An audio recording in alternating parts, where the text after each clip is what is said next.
Hi, this is Mick Wingert, and you're listening to the FSF Popcast.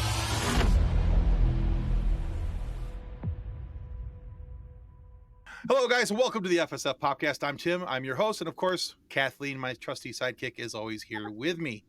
That is you, yes. And today, we have a guest who has made his way back to the FSF Popcast, which also means that he should know better, but he came here anyway. We somehow talked him into it. But we are thrilled to welcome back the voice of Heimerdinger from Arcane, Toney Stark in Marvel Animation. There's the Joker in Batwheels. Panda. And so much more. And so much more. Guys, Mick Wingert, welcome back to the show. Everyone. I like the sound of my own voice. Your voice has been playing a lot in my house lately. Oh?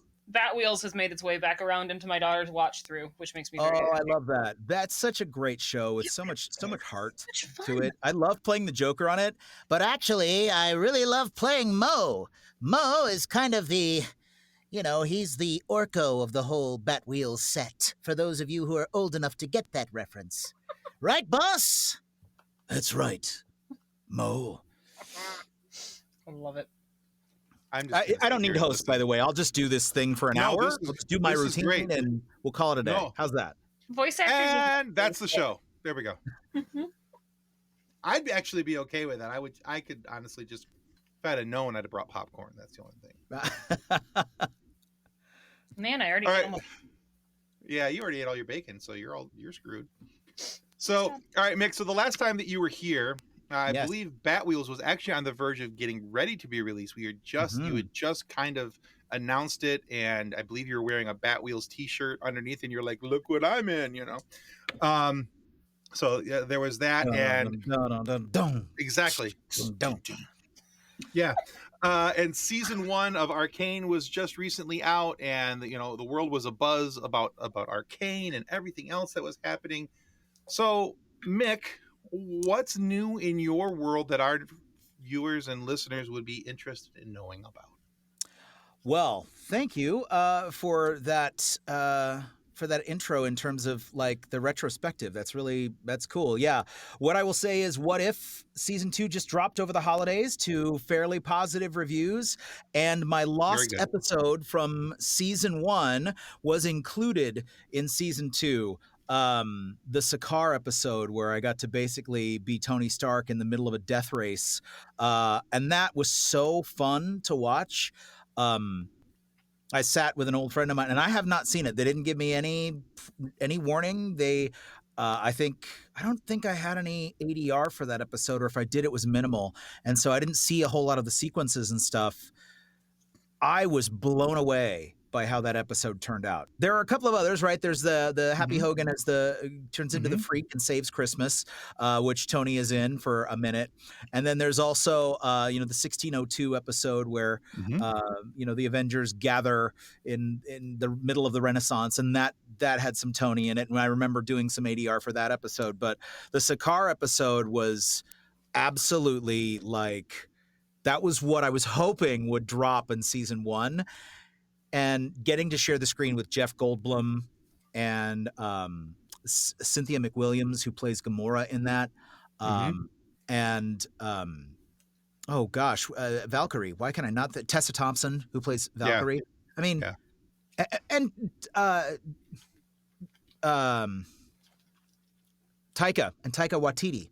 I mean, to be able to be in that and have all of those incredibly talented actors, screen actors and voice actors, and have such a seminal role in the whole episode was mind-boggling for me.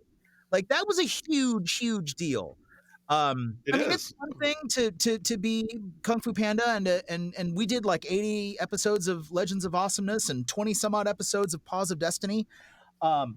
And that's a franchise character, and I was arguably the lead of the show, but it's not the same, right? It's not the same as carrying on a legacy from the Marvel Cinematic Universe in in a mashup of two beloved properties, right? Iron Man being a beloved property, and Thor Ragnarok being a beloved film within the franchise, like getting to be in the midst of that mashup, and they gave it that cinematic treatment where every name came across the screen in the pre-credits, which Legends of Awesomeness, arguably much bigger job, much wider exposure.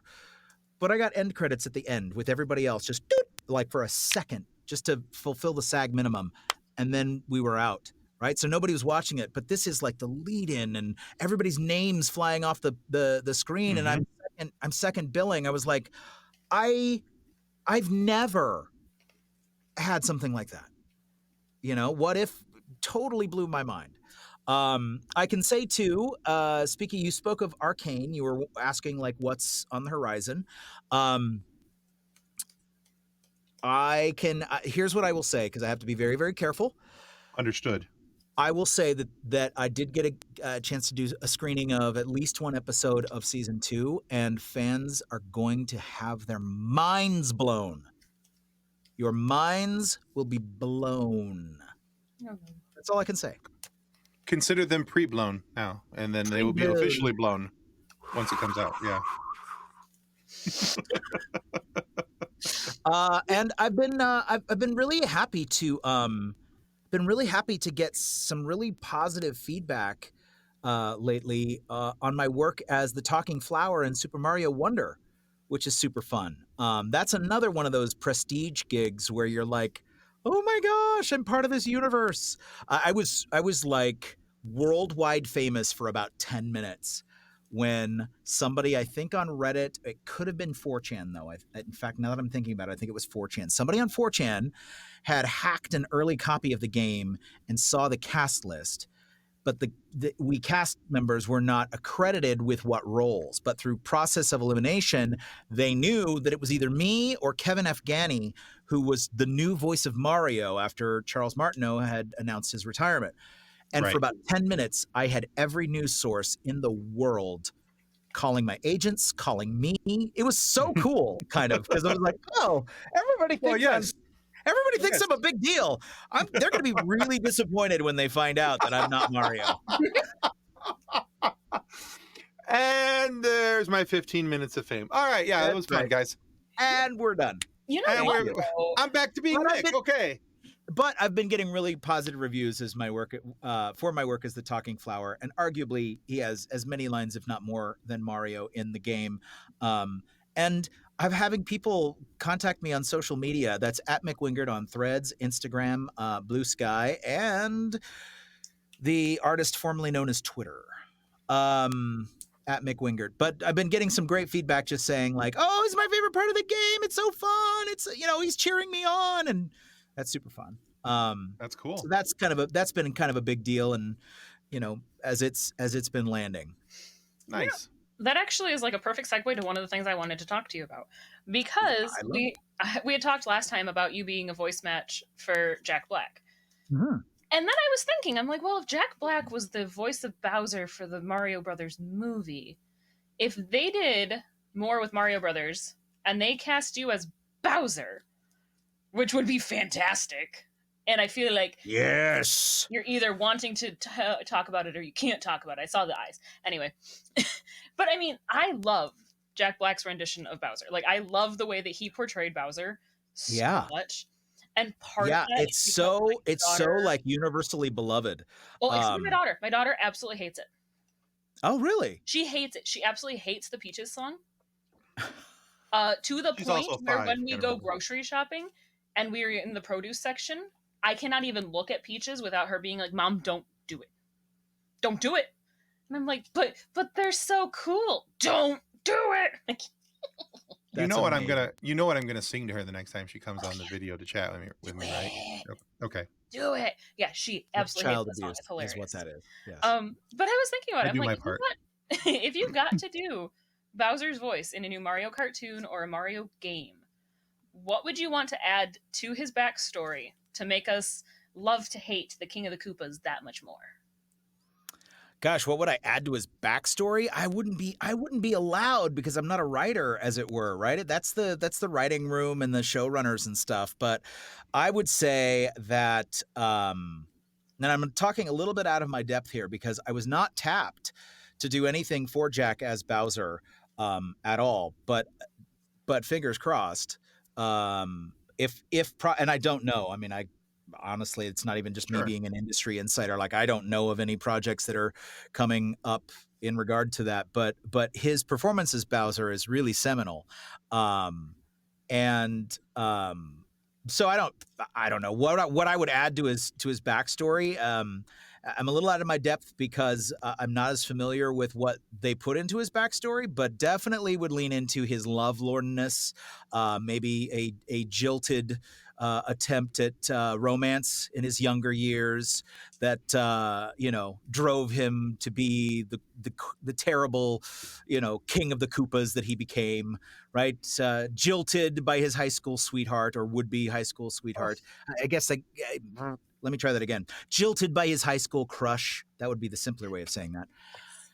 And working out his issues that way. That's what I think I would try to bring to the table. Stood up at the Koopa prom.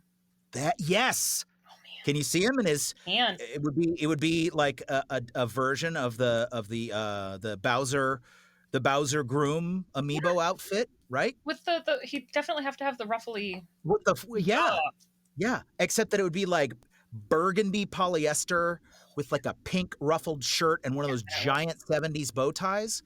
Yes.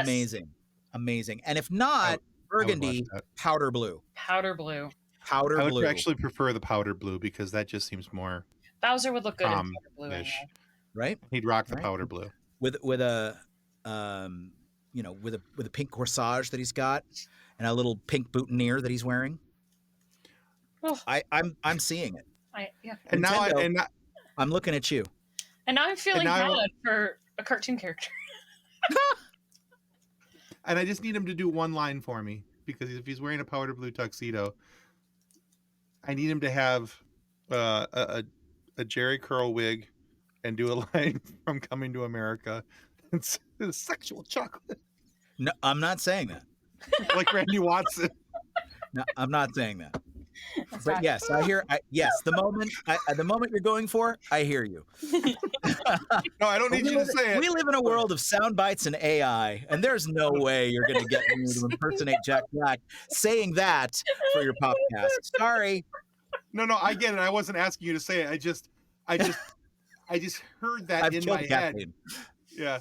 I just heard that in my head, and all of a sudden I'm just imagining Bowser like stomping across the stage, waving a handkerchief with the boutonniere in one hand, of the handkerchief in the other, and sexual chocolate. Anyway, well, another thing you did, Mick, is you were kind enough to do an email interview for our website.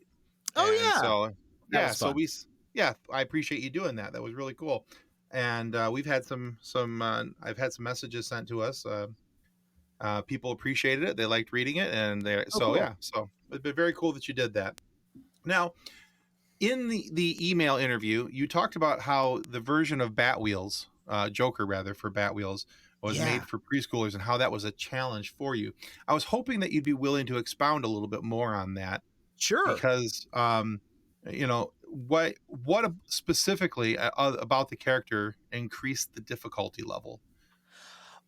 So when you're doing a character for a preschool show, whether you're a protagonist or an antagonist or supporting character, you got to remember your audience. Now, Kathleen has a 5-year-old at home, and here's what I know about 5-year-olds I learned from my wife, is that brain development is a physiological process that affects how they can see the world. So until the age of about 7 or so, all of us are known as are what is known as, I don't speak English, I'm sorry. I barely do either. It's fine. What are known as concrete thinkers. All I'm trying to say is we think concretely. We are not capable or as capable of abstract thought. Okay. Which means that if for a preschooler, if a character exists on TV, even if it's a cartoon, that person, that character exists in the real world to some degree, which is why so many of us who in the 70s and 80s grew up with the yearly broadcast on CBS of The Wizard of Oz were traumatized by the fact that Margaret Hamilton was so scary as the Wicked Witch of the West. Because when we were that little and watching it, even on television, even though this was a movie from the 40s, that person existed, and she's terrifying. So you have to be careful when you're writing a show for young kids that the concrete versions of the characters that you're giving them to live in their actual world are approachable and safe, even if they're antagonistic. So Oh, yeah. the Okay. the version of the Joker that you're getting in Batwheels, just like the version of the Riddler that you get in Batwheels and the version that you get of the Penguin and any of the other Bat villains, and also why they don't have characters like Zsasz and Killer Moth and that kind of thing, is because the versions of these characters need to be approachable so that they are not a legitimate threat to the kids themselves. They become sillier versions, or I always call them nerfed. They get nerfed like you would nerf a video game character. Sure. Yeah, You nerf what's at stake so that they're still palatable to the audience. Now, it's a delicate dance because if you nerf a character too much, they just become insipid, even for a preschooler. So that becomes very not compelling. And that was the challenge. The challenge was, how do I honor versions of the Joker that have gone before? Most seminally, of course, Mark Hamill's version of the Joker from Batman the Animated Series, which in my estimation was the definitive and is the definitive performance of that character. Yeah. At least in animation. I would even put it up against some of the cinematic versions, but in the cinematic versions, you're going for something completely different. So if you're talking about comic books being directly adapted to a visual media, I think Hamill's version in animation is the closest you're going to get to the original intent of the Joker. And everything in the cinematic universes that you see is an extrapolation and kind of a use of that character in a new story, a new like milieu. Yeah. Anyway, I think Hamill's is absolutely seminal. And because of that, I wanted to honor that. I also wanted to honor, the Joker I grew up with, which was the one that was featured occasionally in the Batman and Robin cartoon and the crossover cartoons that Batman and Robin did with Scooby-Doo. And that guy was a lot more like this, right? It's the Joker. Because it was the 70s and, that's what they thought kids wanted to watch. So I was like, okay, so this is for preschoolers. The Joker's been my dream character since Nicholson played him in the 80s, and even before that, I always liked the character. I just love the theatrics of purple and green and that white face and just the whole clown Prince of Crime, and that's what they were looking for, was this feeling of fun clown, kind of the role the Joker took in the 60s after the comic book code started to be enforced and Batman went on all these wacky adventures.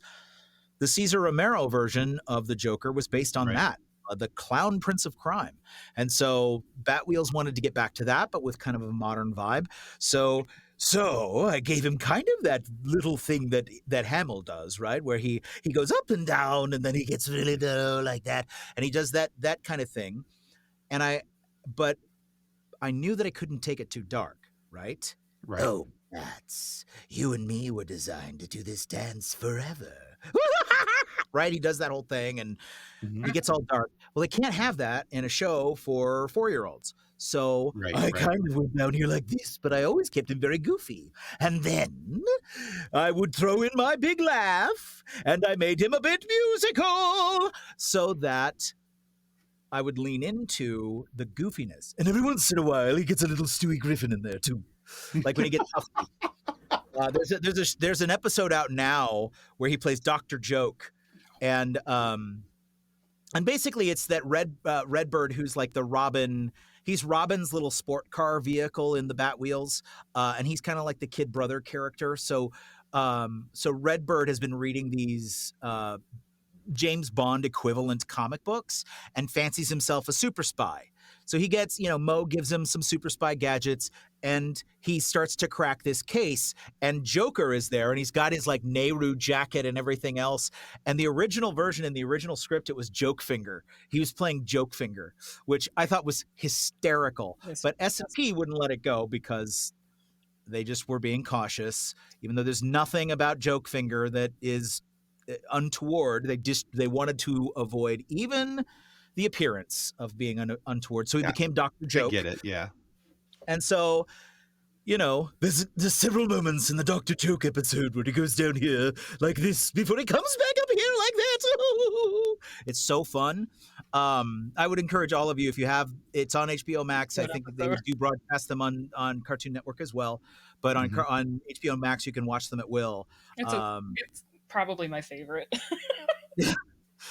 Yeah, it's just such a great episode. There's another one where he and Harley are, throwing bananas all over the city to make the people slip and fall and do pratfalls for physical comedy, and they have to be stopped. And that's the kind of thing that is super fun to play, but it is a challenge because we all know the Joker in his more modern version, right? We know him as the psychotic, homicidal, man who laughs. Right. And that needs to be honored at the same time as it needs to be, you need to make sure that your audience can still connect. That's a great answer, and it makes a whole lot of sense now that I hear you explain it, because thanks. I was curious about what the differences could be, because I haven't watched a ton of Batwheels. I don't have any 5-year-olds in my house. Although that answer also doesn't hold a lot of weight, because I do watch some Bluey. So, you have to practice for being a grandpa. I'm getting there. My first grandson's coming in a little over a month.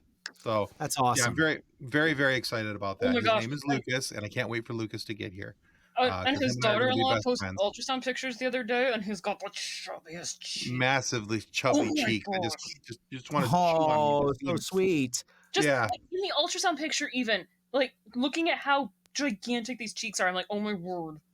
It's pretty adorable. But so, I hadn't seen a lot of it. I've seen enough, but there. Like, look at the oh my god, she's so cute. Yeah, so I can't wait for him to get here, but so I'm gonna watch all these kind of fun shows with him and all this stuff.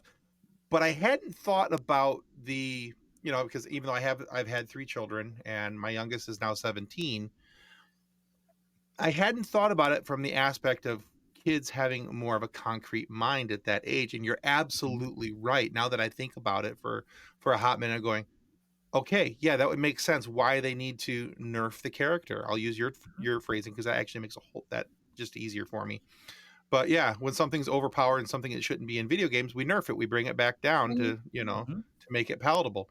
And so yeah, nerfing Joker to a 5-year-old's level where he's not scary, but still holds true to the character.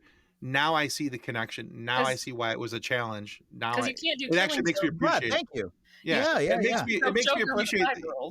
Yeah, and it makes me appreciate your job even a little bit more, honestly, and the way that you went about it. Because now I see the challenge. It's just when you were explaining it in the email in the interview, I was like, oh well. Okay, I get why it could be a challenge, maybe. Okay. But now it makes more sense to me, and so yeah. So hopefully somebody else who thinks a lot like me goes, oh yeah, okay, cool. I want to watch more of that now. Well, and hopefully anybody who does watch the show and is, a Batman universe purist and might, shake their fist that this doesn't feel like the Joker as they want them to feel, will understand why. Like, there's method here, and I don't mean method acting, but there's a reason that characters for certain shows have to look certain ways, even if they are a totally franchise character that's already existed, right? Even if they are an IP that we are familiar with. Even Batman, like one of the things that the EP Michael Stern has said several times in interviews is what he loves about Ethan Hawke's version of Batman is that his version for Batwheels is kind of like the grumpy dad. Mm-hmm. Like he's like overseeing all of these kids, and he's like, oh, now I got to do something else, right? Like he's got to like go fix the swing set or whatever, and he says there's just this really fun, relatable quality to Hawke's Batman that's great for preschoolers. Yeah. And honestly, now this is even kind of clicking in a little bit more because I've watched a few episodes of Spidey and His Amazing Friends, the Disney Junior show. Mm-hmm. And now that I think about it, all the villain characters are done the same way. Green Goblin there and Doc Ock. Doc Ock and even the Hulk, who can be a little scary at times, is not scary in this. And it's like, think okay, about you said my mind was going to be blown with Arcane Season 2. My mind is now blown with this. It'll have to come back together so it can get reblown for Arcane. You're welcome. But if you think about, too, the way that Lego nerfs characters, I mean, Lego Darth Vader is totally different. Mm-hmm. He likes tacos. Scary Rogue One hallway Darth Vader. Right? Very true. And also, you look at the Lego properties, even when they are using dialogue that they've licensed from film properties, they will throw in plastic banana and a fish and fish skeleton slapstick humor over the existing dialogue to make it silly and funny and nerfed. Yeah. Honestly, one of my favorite Lego Star Wars shorts or episodes or whatever, I don't remember which one it is, Palpatine and Vader go on vacation. That's funny. And Palpatine has gotten a beach resort, and the interaction between them when Vader finds out that it's a beach and that there's sand, and I'm like, oh my gosh. Oh no.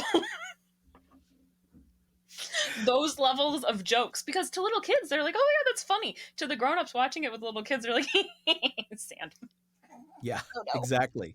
Man. I just did, or I should say it just came out. I want to say it came out over the summer, the Marvel Lego Avengers Code Red. And there's some really fun, slapsticky, kid-friendly humor in that too, where Black Panther and Iron Man are, everybody's falling down this giant trapdoor chute, and they get separated, and we get thrown into the trash. And I think Iron Man's line is something like, well, at least they could have put me in recycling, for goodness sake, something like that.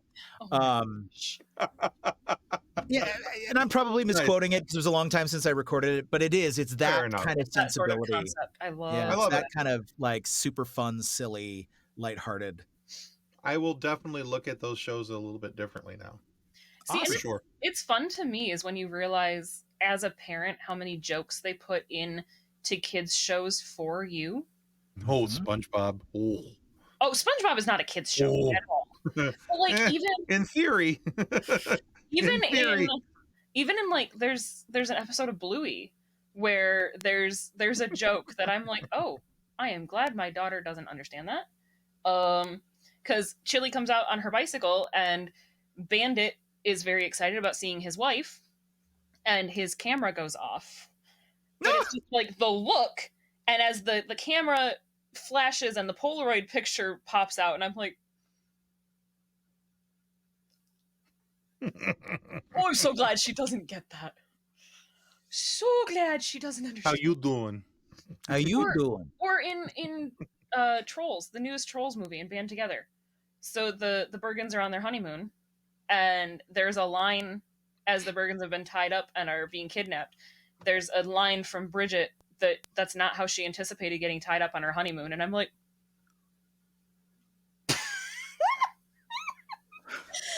as my husband and I are sitting next to each other in the theater, and my daughter's next to me watching the movie, and my husband and I both looked at each other and went, oh, spicy. Oh. No. Daddy, why does she need ropes? Oh, yeah. Oh, boy. Oh, I'm so glad I'm past that point. Oh, man.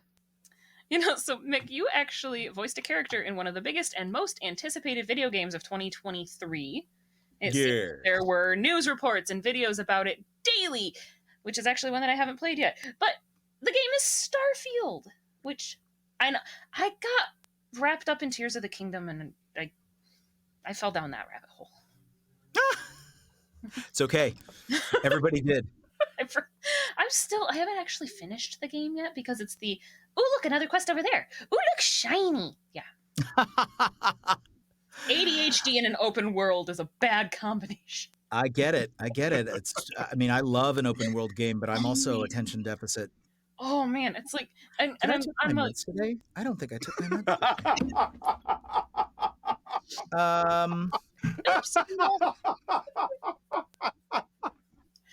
Yeah. I think I missed my meds today. So there's that. That's always a fun moment. But have you played Starfield? I haven't played it yet, but it was really fun to record, and the folks at Bethesda are amazing to work with.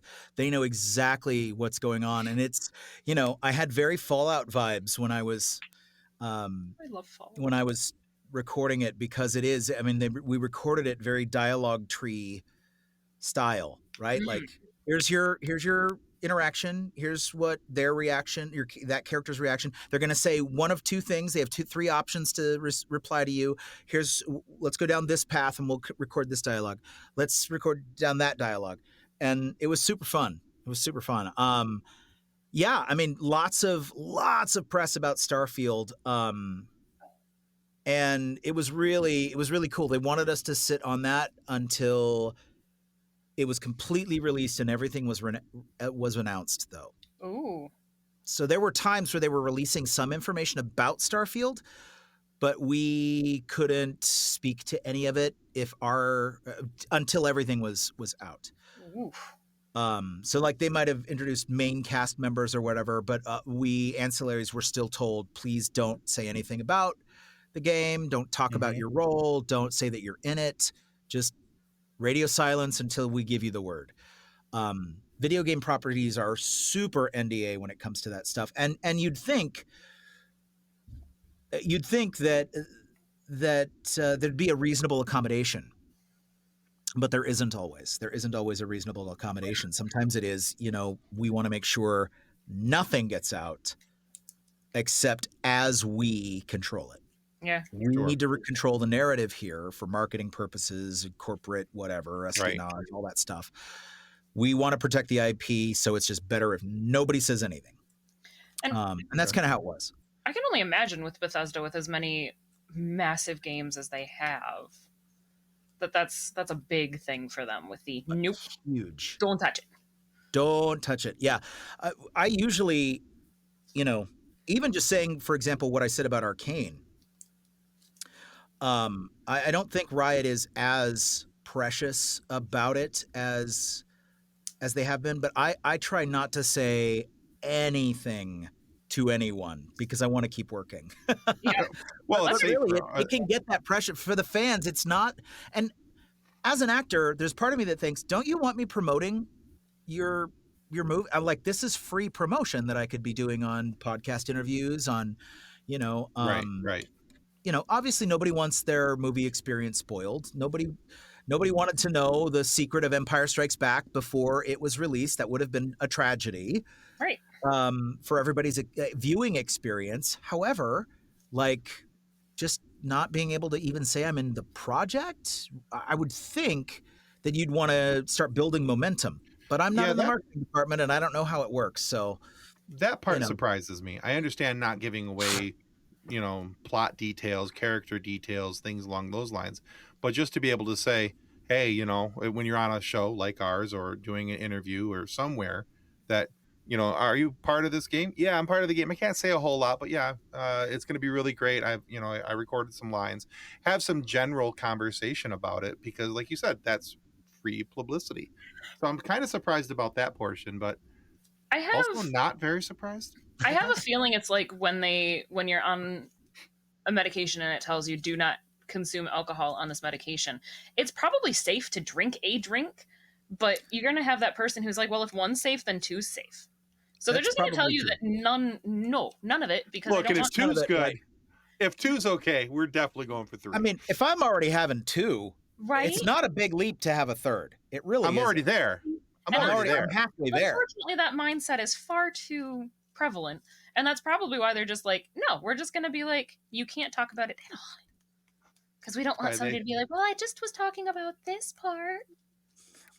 They make up those rules for people like this guy. Right? I mean, it's the Tom Holland effect is what it is. Oh, yeah. Right, exactly. Couldn't put that kid on an interview without a handler. I absolutely love some of those interviews where he just starts talking and you can just see the guy next to him, his eyes get really big and just be like, or I've seen it where they've actually like reached out and put their hands over his mouth to shut him up. Right?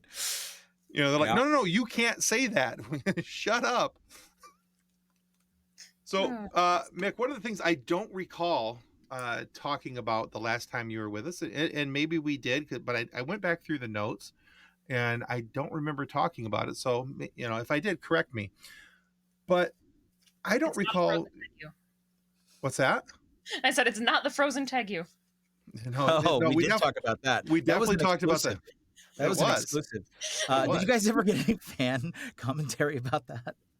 Actually, I believe we did. I will check. I will look it up in a moment. That's funny. That's funny. So one of the things I don't recall though is that I don't think we talked about you being an acting coach, a voice coach. Oh yeah. And so my curiosity is always piqued when people do things. I like to know what kind of got them to that point. You know, that's one of the things we talked about with you when you were here last time. What got you into acting? You know, what kind of got you moving and all of those things. So now I'm curious, what got you into wanting to be a coach, a teacher, an instructor of acting and voice acting? Yeah. Thanks for asking that. When I was a kid, there was a phase during which I felt like I wanted to be a teacher. Around the 13 or 14 when I was in middle school, I thought maybe I want to do this for a living. And then through high school, when you're learning the creative arts, and you're learning specifically stage technique for acting, like there aren't a lot of high school drama programs that teach you how to act for film or act for the microphone or some of the other ways of performing that are actual careers or that are media based. It's all very classics oriented. So if you're a kid and you're interested in acting, you're taking a theater class in high school or college. You're learning how to act on stage, which, stage acting's never going to go away. And it does not have the cultural power. That is not how we tell our stories anymore.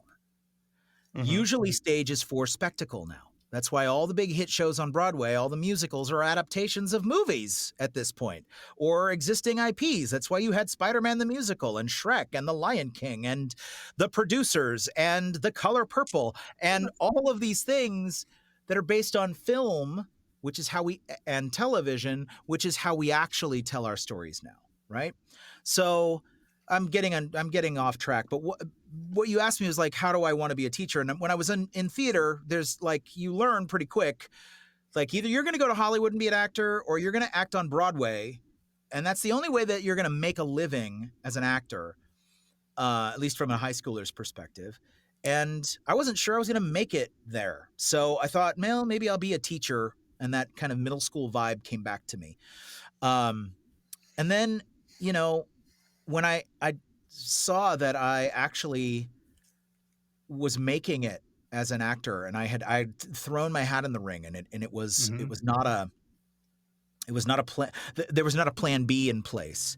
Like I was at a point where I was trying to get control of some things financially in my life, and I loved being in what we call a voiceover workout group, which this is like a group of peers, however you met. I happened to meet the ones I was involved in the group with through a class that I took. I took an animation class, met a guy that was in that animation class. He was in a weekly group that met in somebody's garage, right? Who had the guy whose garage it was. He has a band that he still tours with every once in a while. And they're just a little local party band that, does bar mitzvahs and, mall openings and things. And he would just set up some of his sound equipment from the band. And he had a basic recording setup in there. And we would just meet every week and practice. Well, in this practice, I was like usually taking the directing chair because I would hear what the other people would do, and in a workout group, it's usually like a bunch of people who don't know what they're doing because we're all still learning, but we just want to practice. I'm a big believer in them, by the way. I think workout groups are awesome for up and coming voice actors. Get involved with your peers. And if you don't have somebody who knows how to direct or who knows what to listen for, you'll just start throwing stuff out and trying to direct, right? Like, oh, could you go up and pitch on this line, or try it like this, or what would it sound like if you were pretending to be doing this? And it's all just like spaghetti against the wall, bloop bloop bloop bloop bloop, and some of it will stick. Sometimes you'll get good direction. But I was listening and I'm like, no, I think this needs XYZ. Specifically, not just try this to see if it gets different, but like, I think what you're missing is in this line. Okay. And I started becoming kind of a de facto director for this group. So when, again, going back into the meat of the story, like I was trying to get some financial things together and I'm like, I loved being a part of that workout group and I want to run my own and I want to be the director teacher of it. Okay. And I had the great fortune of mentoring with a voice actor by the name of Pat Fraley, who teaches and still does a lot of stuff on his own. Pat's awesome. Amazing. If you've not had him on your podcast, you need to. We did. We just did a while ago. Awesome. Pat's incredible. And he literally mentored me. He taught me not only how to be a voice actor, but I gained so much from him on how to be a teacher. The way he taught made sense to me. And so over the last 15 years or so, I started kind of with my own sensibilities, but going through what Pat, the matrix that Pat had given me. And over the last 15 years, I've really developed my own style and come to appreciate, I think I have a gifting for taking a complex idea and turning it into a digestible chunk. Taking something that an actor might be struggling with and being able to say, hey, have you thought of it like this? Okay. And give them a word picture or a metaphor or break it down for them and then go, oh, now I get what you mean. And that kind of like reinforcement just made me dive in further and further. When I first started running a workout group, I would say, and I still market myself as a coach, but I was very adamant. I'm not a teacher. You're not taking a class. I am coaching from the sidelines and I am directing a workout group, but you're not paying education. It was cheap too. Like you're not paying an educational rate because I don't consider myself a full-fledged teacher. I'm not equipped for that. But now I know I'm a teacher and a coach and I have the skills and I can back myself up. Like I'd put myself toe to toe with any of the other teachers that are out there, including Pat, because he's a master. And I feel like I've come to the place now where I can say, yeah, I've taken what he's given me and fostered in me, and I've made it my own. I have no problems calling myself a teacher as well. Okay. Does that answer your question? I think it does. Yeah. Because that was a lot. I mean, it was all over the world with that. Kathleen, I need your 3-minute summary of what I just said. Actually, your 60-second summary. I was too busy crocheting because my ADHD is also acting up. Gotcha. Should have taken your meds today. Unlike me. It's just not time for them yet. No, I get it. So, I mean, when you ever see Pat now, do you ever see him? Say the last time we met, I was but a learner, but now I am the master. Only a master of evil, Tim. There we go. Okay. That's all I need. I'm good. Awesome. I set him up. He knocks him down. That's all I need. Okay. He gets you, Tim. I do. Somebody We're simpatico. Somebody has. Hey, somebody's got to get me. So I just to put a button on what we just talked about, though, like as I'm sitting here thinking about it, like I really love to teach. I have the great privilege of working with actors across the skill level spectrum. I get folks who are brand new, who've never acted before in their lives, and I get working pros who are like, I don't know why I'm not hitting. I don't know why I'm not making it where I want to. What's missing from my read? And I've been very, very fortunate to to be able to speak to those different skill levels. It's sharpened me as an actor too. There are things that I would have been lazy about in my own auditions, but we worked on similar sides or something this week, and I have to like refocus and go, no, wait a minute. If I was coaching myself, what would I say? What would I say about that read? That I know that's not up to snuff. What does it need? And it just makes me a better actor and teacher to work with all those skill levels. It's so cool. I'm very lucky. I think that's really very cool, because I think anything that we're going to do, if we're going to be successful at it, there has to be a heart drive to it. You know, Sure. you have to have that in your seat of motivation to say, I'm doing this because of this reason, and here's the reason why I'm doing it. And I think that to me, that makes a lot of sense, because it's not just something that you're doing just for kicks and giggles. You're doing it because it's rooted deeper in you from way back when, and it's just another way that it's kind of bubbled up to the surface. So for me, that's a very cool aspect as to why you're doing it. It's not just doing it because, hey, I had some downtime and I needed something to do, you know? So to me, it's always cooler to hear somebody talk about something that's, you know, a passion that has a deep rooted seat in their heart. So I think that's really very cool. So all right, so Mick, as all of our other questions have been oh so serious, we like to end our show with a silly question. Ooh, I love silly questions. Let's see if I can come up with a silly answer. Well, so the one that we've decided most recently has been fun to ask is one that we get asked so much as kids, and then when we're grown-ups, nobody cares anymore, which is a darn shame. Okay. Criminal, so, if you ask me. Yes. Mick, what is your favorite dinosaur? Oh.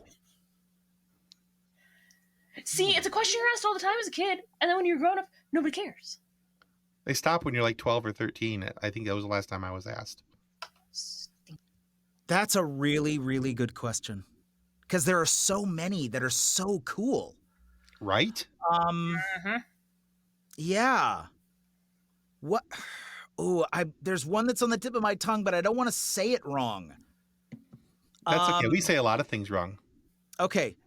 So I don't know how this came about, but somewhere in my schooling and watching too much television as a child, I learned that Tyrannosaurus Rex was one of a category of dinosaurs that included Allosaurus, who was a little smaller than T-Rex.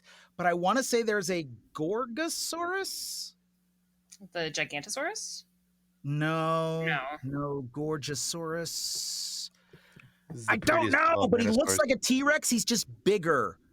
And he's not, maybe it is Gigantosaurus, but I don't think so. Hold on a second. I'm looking it up. See, I said it wrong. Oh, yeah. No, Gorgosaurus. And he looks like a T-Rex, but he's like kind of round-headed. Yes. That's my favorite dinosaur. Oh. So, hold on a second. Let me. My second favorite, just for sheer power, and I think is a terribly underrated dinosaur. Oh, yes. Yes, there we go. Gorgosaurus. That's my boy right there. That's really cool. That's a cool boy. The other one that I think is criminally underrated is Ankylosaurus. No, sorry, Stegosaurus, the one with the plates on the back of the tail and the spikes on the back of the plates on its back and the spikes on its tail. Like looks like he's swinging a mace on the end of his tail. Oh, that's Ankylo. Yeah, I'm thinking of the Stegosaurus with the giant like standing up plates. And his tail has spikes on it, like 2 spikes on either side. They are really cool. Stegosaurus. Also, there was a little known there was a little known Marvel villain for Spider-Man that was basically kind of a 1 or 2 shot storyline in the early 80s, maybe the late 70s, with a character named Stegron. And Stegron was basically the lizard. He was like a colleague of Dr. Connors, who took the lizard formula but used Stegosaurus DNA instead of lizard DNA and became like the bigger, badder lizard. But then like I'm sure because it's Marvel Comics, they brought him back later, but I remember really liking him, and he was only a 2-shot, like one-off villain. He wasn't like a part of the ongoing rogues gallery for Spidey. So I felt really special that I knew who he was, and all my friends were like, "You're just talking about the lizard. He did that green guy." No, he was yellow, and he was like dinosaur, and he was awesome. Oh no, you're getting it wrong. So I felt really, really special because I knew who Stegron was. Nice. As a one-off. Just the way I feel very special that I know who the Wrath is in the Batman universe. Wrath is one of the many anti-Batman, but he came around in like the late 80s, and his mask is the shape of Batman's, but it's a big W for Wrath. And his origin, his two parents were thieves, and they were killed by a cop in the middle of a robbery. And so he's seeking grim justice, and he's basically Batman, but in purple and brown, of all things, who carries a gun. That's a hideous color combination. Right? You're welcome. Also purple and reds. There's sometimes that he's depicted in purple and red, but so he's part of the Red Hat Society. Yes. He goes out with all the 80-year-old ladies for tea in his red hat. And he shows up at like concerts and zoo days and things. It's amazing. I love it. Tim's just like, I don't even know what to do with you guys. So there you go. That's my answer about my favorite dinosaur. I love it. I love it because like we've had the reaction of everything from the excitement of the you're not asked that anymore to the who asks that? Like, rude. Because obviously it's one of the coolest questions ever. Heck yeah. Like, what's your favorite dinosaurs? Not for your audience. They already know, I'm sure. There he is. That's not his normal color scheme. Yeah, that was just the actual extra picture that was shown. So, but it was the best one that showed his. Yeah, this was the best one to show his face. So I picked that one. But yeah. Yes, my favorite is the Parasaurolophus, and I actually just have a stuffed one on my desk. Oh, that's so sweet. They're very cool because they're the ones that could trumpet through their little horns, and they're very fun. Very fun. Mine was the Triceratops because I've always been a big fan of rhinos, and to me that was like triple rhino. It was just really. It is a triple rhino, and then of course there's this guy who's not a dinosaur but also. No, what is Yoshi? He's a Yoshi. He's a Yoshi. Yep. Triceratops is also aesthetically pleasing. He's very symmetrical. Mm-hmm. He's just very cool looking. Just very. To me, it was like what a bulldog would have been if it would have been a dinosaur. Right. You know, the big head, and in the Jurassic big shoulders. Park, that is also the dino that gave us dino droppings. It is. Very true. Because dinosaur poop is very important. Yes. Droppings? Dino droppings? Mick, we have enjoyed having you on our show so much again. Thank you so much for being willing to be with us again. My numero deuce. Yeah. Go from droppings to deuce. I get it. I see what you did there. But remind our viewers and our listeners where they can go to follow you, follow your work. Yeah, I'm on Instagram as @Mick Wingert. I'm on Threads under the same handle. You can look me up on Blue Sky. I think I'm mickwingert.bluesky.net or however they deal with that. And I do still have a Twitter profile with @Mick Wingert, but I try not to use it for anything except marketing when I'm like doing a live signing event or something.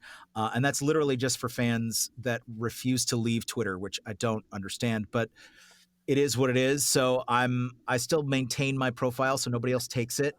But I'm not on there very often. You can find me on Threads and Instagram a lot though. So I'm there.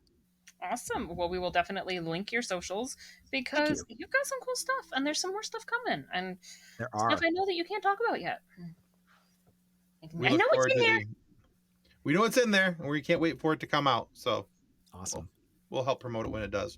But hey, guys, want to remind you that subscribing is the single most important thing you can do to help our show continue to grow and to get guys like Mick Wingert to come back a second time. See, this is because you guys. And so we're really appreciative of that.